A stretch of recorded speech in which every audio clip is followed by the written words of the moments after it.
You wake up in the morning and you swing your legs over the side of the bed, and before your feet even touch the floor, you already know that deep, grinding ache behind the kneecap, that stiffness in the hip that makes you grip the nightstand just to stand upright.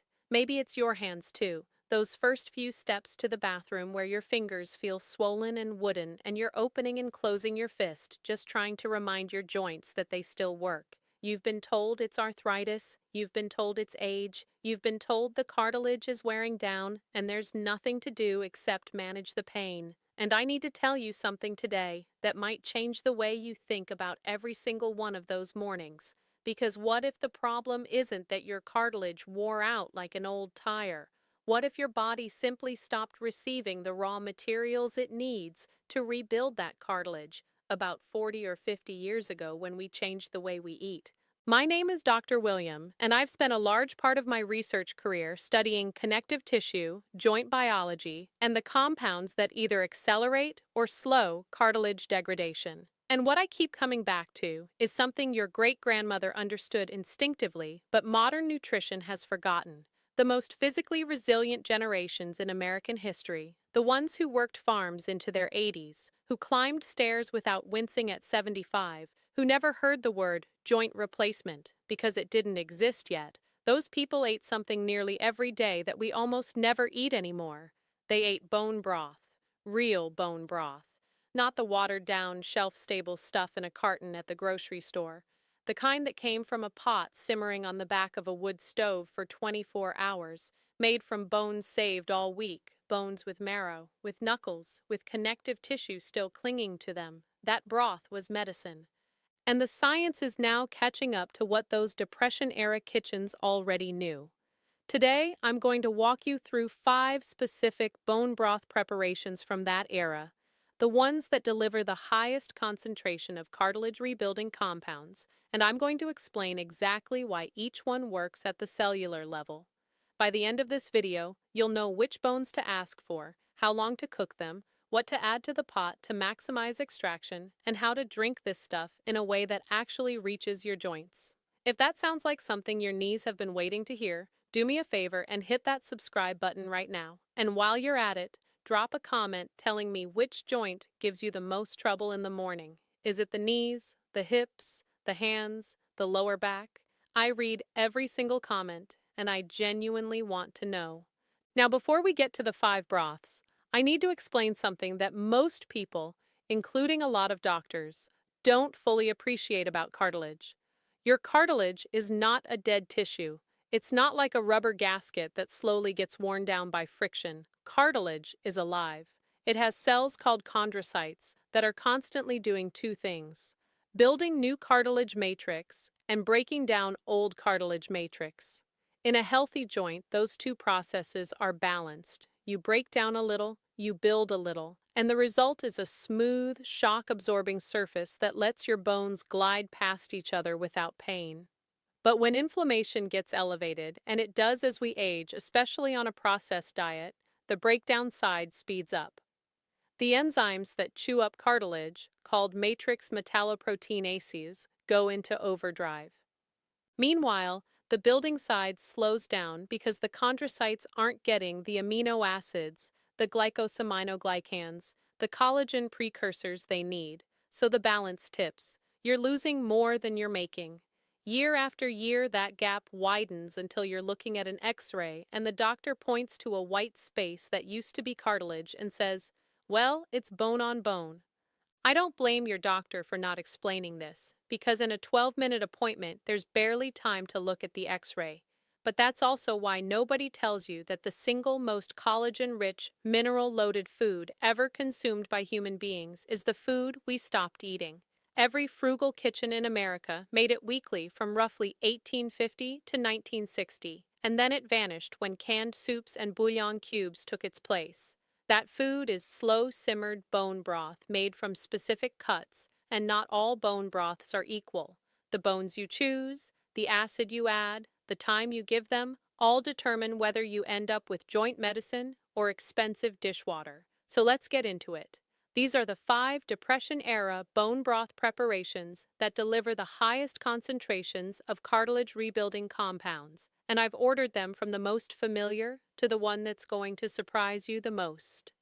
The first broth is the classic beef knuckle and marrow bone broth, the foundation that every farm kitchen in the Midwest built their weekly cooking around. In the 1930s and 1940s, families didn't have the luxury of throwing anything away. When a cow was butchered, the knuckle joints, the femur bones, the neck bones, all went straight into a stock pot. Big enamel pots, 8 or 10 quarts, sitting on the back burner of a cast iron wood stove, barely bubbling, for a full day. The smell was unmistakable, deep, round, almost sweet, with that mineral undertone that tells your brain something nourishing is happening. Now here's why the knuckle bones are so important. Knuckle joints are where you find the highest concentration of type 2 collagen, which is the specific type of collagen that makes up articular cartilage. Not type 1, which is skin and tendons. Not type 3, which is blood vessels. Type 2. That's the one your knees are crying out for.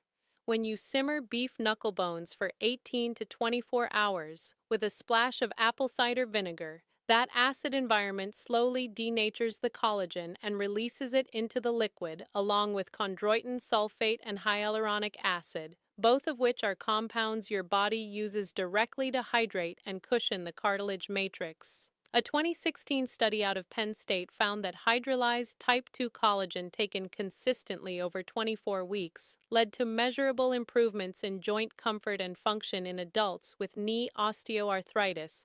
That's not folklore. That's published, peer-reviewed science. Here's how to make it right. Get 3 to 4 pounds of beef knuckle bones and 1 to 2 pounds of marrow bones from your butcher. Grass-fed is ideal for higher mineral content. But conventional works too. Don't let the perfect be the enemy of the good. Place the bones in your largest pot, cover with cold filtered water by about 2 inches, and add 2 tablespoons of raw apple cider vinegar. That vinegar isn't for flavor, it's for extraction. The acetic acid drops the pH just enough to pull minerals out of the bone matrix, especially calcium, magnesium, and phosphorus. Let it sit 30 minutes before you turn on the heat. Then bring it to a bare simmer, never a rolling boil, and let it go for 20 to 24 hours. Skim foam in the first hour. When it's done, strain through a fine mesh sieve, cool, and refrigerate. If it jiggles like gelatin when cold, you did it right. That jiggle is collagen. Drink 1 cup per day, warmed, ideally in the morning on a mostly empty stomach, so the amino acids absorb without competition. Add a pinch of sea salt and nothing else for the first week. The second broth is the one most people have never heard of, and I think it might be the single most powerful joint rebuilding preparation on this list. It's chicken foot broth. Now I know what you're thinking, chicken feet. But stay with me because this is where the science gets really interesting. During the Depression, nothing on a chicken was wasted. The feet, the necks, the backs, the wingtips, all of it went into the pot. In rural Appalachian communities, in Black Southern kitchens, in immigrant households from Eastern Europe and China, chicken feet were the prize. Grandmothers knew that when you simmered those knobby, scaly feet long enough, the broth turned thick and sticky and golden in a way no other broth did. That stickiness is pure concentrated collagen and gelatin. Here's the biology. Chicken feet are almost entirely connective tissue, tendons, cartilage, and skin. They contain very little muscle meat and virtually no fat. What they do contain is an extraordinarily high concentration of type 2 collagen, chondroitin, glucosamine, and hyaluronic acid. We're talking about higher concentrations per gram of tissue than any other commonly available animal part. Research published in the journal Food and Nutrition Research found that chicken collagen hydrolysate, which is essentially what you get from a long-simmered chicken foot broth, demonstrated significant anti-inflammatory effects on cartilage cells in laboratory conditions. And a separate clinical trial out of Harvard Medical School, led by Dr. David Trentham in the 1990s, found that type 2 collagen derived from chicken cartilage reduced joint swelling and tenderness in patients with rheumatoid arthritis. That Harvard study was a turning point in how researchers thought about dietary collagen. To make this broth, you need about 2 pounds of chicken feet. You can find them at Asian grocery stores, Hispanic markets, or ask your local butcher to save them for you. They're almost always dirt cheap because most Americans don't know what to do with them. Blanch them first in boiling water for 5 minutes to clean them and remove any outer membrane. Then drain and transfer to a fresh pot. Cover with water, add 1 tablespoon of apple cider vinegar, a few slices of fresh ginger, and 2 or 3 scallions cut in half. That ginger isn't just for flavor. Gingerols are natural COX-2 inhibitors, meaning they help reduce the same inflammatory pathway that drugs like ibuprofen target, but without the gastric side effects. Simmer this for 6 to 8 hours. Chicken feet don't need as long as beef bones because the connective tissue breaks down faster. When the broth is done and cooled, it should be so gelatinous it's almost solid. That's the sign that you extracted maximum collagen. Drink half a cup to 1 cup daily. Some people warm it and sip it like tea. Others use it as the base liquid for cooking rice or making soup. Both work. Now pay close attention to the third one, because this is the preparation that I think addresses something the other broths miss. And it's the one I get the most questions about from people who've already been drinking regular bone broth without seeing results. The third broth is oxtail broth, slow simmered with the joints intact. The reason this one matters is the unique combination of tissues present in an oxtail. An oxtail isn't just a bone, it's a series of small vertebrae surrounded by dense, collagen-rich meat, thick layers of cartilage between each joint, and a marrow channel through the center. When you simmer oxtail low and slow, you extract from 3 tissue types simultaneously: bone mineral, joint cartilage, and intramuscular collagen. That triple extraction is something you don't get from cleaned, stripped bones alone. In Southern farmhouse kitchens and in Caribbean and Latin American homes that carried Depression-era frugality into the 1960s, oxtail was a staple because it was cheap and made everything taste rich. A pot of oxtail soup could feed a family of 6 for 2 days, and the broth was so thick you could stand a spoon in it. That thickness comes from the density of glycosaminoglycans in the intervertebral cartilage. Glycosaminoglycans, or GAGs, are molecules that give cartilage its ability to absorb water and resist compression. Think of them as sponges inside your joints. When GAG content declines, cartilage dries out, becomes brittle, and starts to crack. Oxtail broth delivers a concentrated source of the raw materials your chondrocytes need to rebuild those sponges.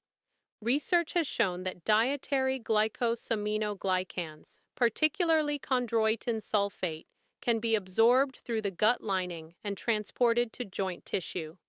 A meta-analysis in the Annals of the Rheumatic Diseases, covering 26 randomized controlled trials, concluded that chondroitin sulfate produced significant improvements in joint pain and function compared to placebo. When these molecules come in a whole food matrix like oxtail broth, they arrive alongside cofactors and amino acids like proline and glycine that enhance absorption. Here's the recipe that I recommend. Get about 3 pounds of oxtail, cut into segments at the joints. You want the cartilage discs between each segment visible and intact. Don't let the butcher trim them clean. First, roast the oxtail in the oven at 400 degrees for about 30 minutes until the surfaces are deeply browned. This step is crucial because the Maillard reaction that happens during roasting creates flavor compounds that make the broth taste extraordinary, but it also breaks down the surface proteins in a way that accelerates collagen release during the simmer. Transfer the roasted pieces to your pot, deglaze the roasting pan with a cup of water and pour that into the pot too, because all those sticky brown bits are concentrated gelatin. Cover with cold water, add 2 tablespoons of apple cider vinegar, and simmer for 12 to 16 hours. The oxtail will fall apart. The cartilage discs will dissolve. The marrow will melt into the liquid. Strain, cool, skim if you want to, and drink 1 cup daily. This is the broth that people tell me they can feel in their joints within 2 to 3 weeks. And while I'm always careful about anecdotal evidence, the biochemistry supports the experience. The fourth broth was common in New England fishing communities and coastal southern towns during the Depression, but has almost completely disappeared. It's fish head and frame broth. I know this might make some people squeamish, but let me tell you why orthopedic researchers are paying serious attention to marine collagen. Fish collagen is type 1, different from the type 2 we've been discussing. But type 1 collagen is a major structural component of tendons, ligaments, and the subchondral bone, the layer sitting just below your cartilage. New research shows that subchondral bone health may be just as important as cartilage health in preventing osteoarthritis. When that underlying bone becomes weak, it changes the mechanical loading on the cartilage and accelerates breakdown. Supporting both layers is the smarter approach. In the 1930s, fishing families along the coasts of Maine, the Chesapeake Bay, and the Gulf Coast simmered the heads, spines, and tails of whatever they caught into concentrated broth. Fish tea, fish pepper pot, court bouillon.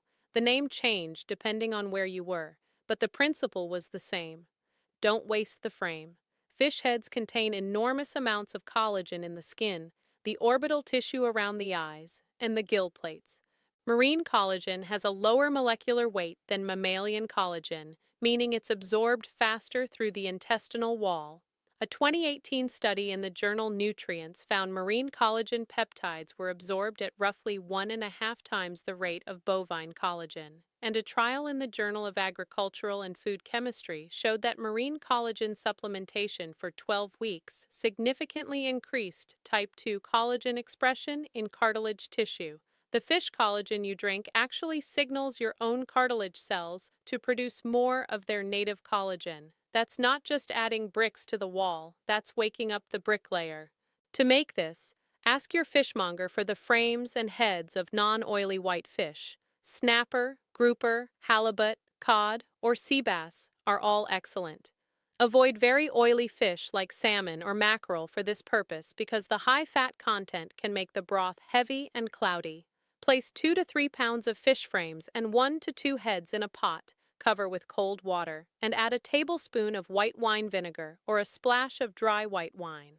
Add a few sprigs of parsley, a bay leaf, a few peppercorns, and half a lemon. Now here's the key difference with fish broth. Do not simmer it for hours. Fish bones are much thinner and more mineral-rich than mammalian bones, and over-extraction will make the broth bitter.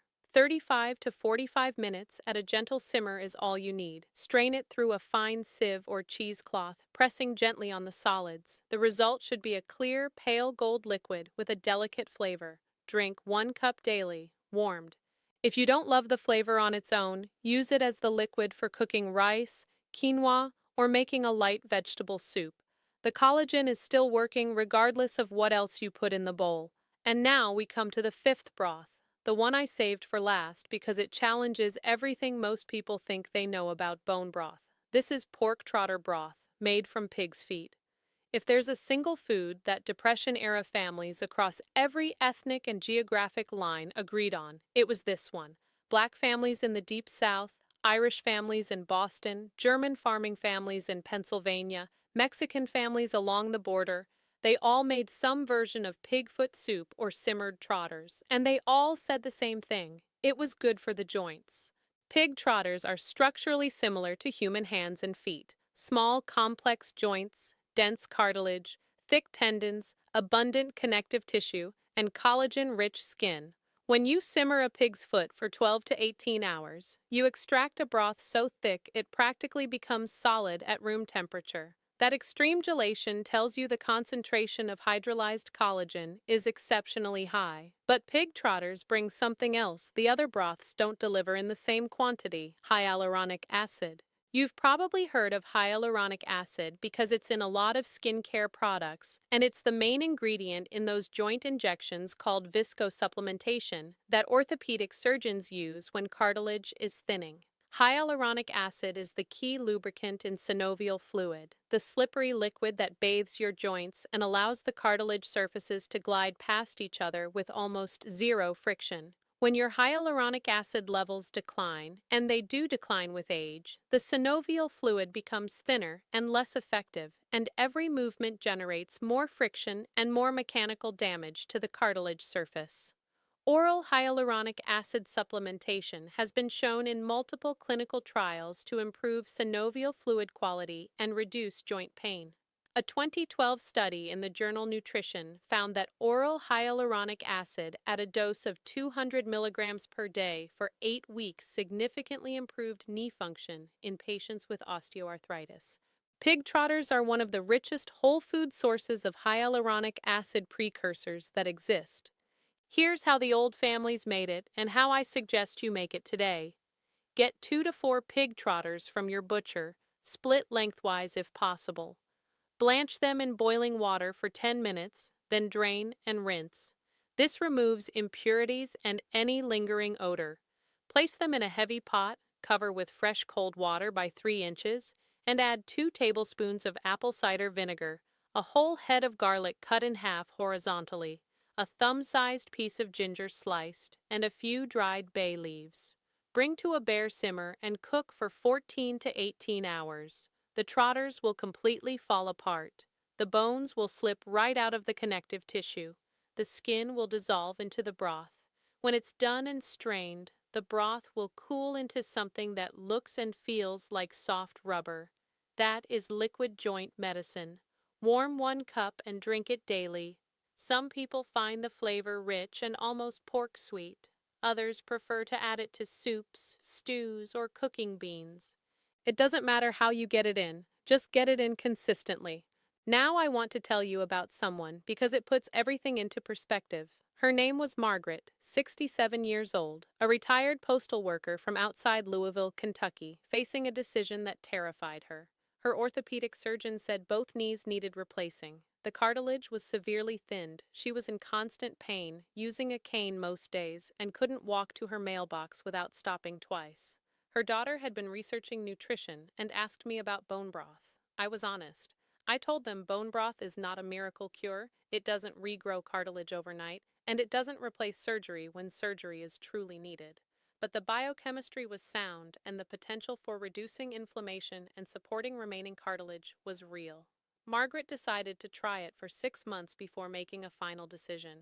She started with beef knuckle broth, added chicken foot broth, and eventually rotated all 5 preparations weekly, 1 to 2 cups per day, every day. She also worked with her doctor on a walking program and cleaned up her diet, cutting processed sugar and seed oils. At 4 months, her surgeon noted improved range of motion and lower inflammatory markers. At 6 months, the morning stiffness that used to last an hour was down to about 10 minutes. She still had pain on long walks, but she put the cane away and told her surgeon she wanted to wait another year. That was 3 years ago, and she still hasn't had the surgery. I'm not saying bone broth replaced surgical intervention. I'm saying that when you give the body the raw materials it's been missing, sometimes the body surprises everyone, including the surgeon. Before I give you the final summary, I need to say something important, and I need you to really hear me on this. If you are currently taking blood-thinning medications like warfarin or Coumadin, if you are on medications for blood pressure, diabetes, or any autoimmune condition, you must talk to your doctor before adding concentrated bone broth to your daily routine. These broths contain vitamin K, they contain compounds that can interact with certain medications, and the high glycine content can affect how some drugs are metabolized. This is not a reason to be afraid of bone broth. It's a reason to be smart about it. Bring this information to your doctor. Show them this video if you want to. Let them help you integrate it safely. That partnership between you and your physician is something I will never ask you to abandon. So let's bring this all together. 5 broths, 5 different tissue sources, but they're all doing the same fundamental work. They're delivering the raw materials: type 2 collagen, type 1 collagen, chondroitin sulfate, glucosamine, hyaluronic acid, glycine, proline, and a whole matrix of trace minerals that your chondrocytes have been starving for. These aren't exotic supplements manufactured in a lab. These are the same molecules that your great-grandmother's pot delivered every single week without her ever knowing their chemical names. She just knew that the broth kept people moving, and she was right. Here's your action plan. This week, do 3 things. First, find a butcher or a market where you can get real bones: beef knuckles, chicken feet, oxtail, fish frames, or pig trotters. Start with whichever one is easiest to find and most affordable. You don't need all 5 at once. Second, make your first batch this weekend. Follow the instructions I gave you. Low and slow, vinegar in the water, don't rush it. Third, commit to 1 cup per day for 30 days, not 3 cups one day and then nothing for a week. 1 cup every day, consistently. That consistency is what gives the chondrocytes a steady supply of building blocks. After 30 days, pay attention. Pay attention to how your mornings feel. Pay attention to whether that first step out of bed changes. Pay attention to your hands around a coffee mug. Now, in the next video, I'm going to talk about something that directly connects to everything we discussed today, and it's a topic that almost nobody is covering. I'm going to explain the 5 specific vitamins and minerals that act as cofactors for collagen synthesis, the ones that determine whether the collagen you're drinking actually gets built into new cartilage or just gets broken down and excreted. Because here's the truth that even most bone broth advocates don't tell you. You can drink all the broth in the world, but if you're deficient in these 5 cofactors, your body can't use it. That video is going to change the way you think about supplementation, and I don't want you to miss it. Make sure you're subscribed and that the notification bell is on so it shows up the moment I publish it. Thank you for being here. Thank you for caring enough about your body to sit through a video like this. Your joints carried you through your whole life. It's time to give them back what they've been missing. I'll see you in the next one.